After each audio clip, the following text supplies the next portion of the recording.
ഉണ്ട്. സോ നമുക്ക് ഡിഫറൻസ് നോക്കാം, അപ്പൻ ചൈൽഡും അപ്പനും തമ്മിലുള്ള ഡിഫറൻസ് എന്താണെന്നുള്ളത്. അപ്പൻ ചൈൽഡ് എന്താണെന്ന് വെച്ചാൽ ഒറ്റ നോഡിൽ മാത്രമേ ആക്സെപ്റ്റ് ചെയ്യുള്ളൂ, ലൈക്ക് ന്യൂ LI നമ്മൾ കൊടുത്തില്ലേ, സോ ഒറ്റ നോഡ് മാത്രമേ ആക്സെപ്റ്റ് ചെയ്യുള്ളൂ. ബട്ട് അപ്പൻ്റെ എന്ന് പറഞ്ഞാൽ കുറച്ചുകൂടി ഫ്ലെക്സിബിൾ ആണ്. അപ്പൻ ക്യാൻ ടേക്ക് സ്ട്രിങ് ആണ്, ലൈക്ക് അതായത് ലൈക്ക് നമുക്ക് പറയാം list dot append of hello എന്നൊക്കെ പറഞ്ഞ് എഴുതാൻ പറ്റും നമുക്ക് വേണമെങ്കിൽ. Okay, dot sorry list dot append of നമുക്ക് വേണമെങ്കിലൊരു ഹലോ ഒക്കെ കൊടുത്തു കഴിഞ്ഞാൽ സംഭവം വർക്കാവേണ്ട ഹലോ ഒക്കെ വന്നിട്ടുണ്ട്.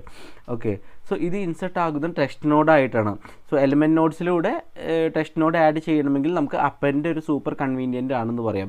സോ അപ്പൻ്റെ ക്യാൻ ടേക്ക് മൾട്ടിപ്പിൾ നോട്ട്സ് എന്ന് വെച്ചാൽ അപ്പൻ്റെ മൾട്ടിപ്പിൾ നോട്ട്സ് എടുക്കാൻ പറ്റും, കോമ സെപ്പറേറ്റ് ആയിട്ട് മൾട്ടിപ്പിൾ ആർഗ്യുമെൻറ്റ്സ് കൊടുക്കാനും പറ്റും. ഒരു എക്സാമ്പിൾ പറയുകയാണെങ്കിൽ ലിസ്റ്റ് ഡോട്ട് അപ്പൻഡ് ഓഫ് നമ്മൾ ന്യൂ LI കൊടുത്തു, പിന്നെ നമുക്ക് അനദർ LI ഉണ്ടെങ്കിൽ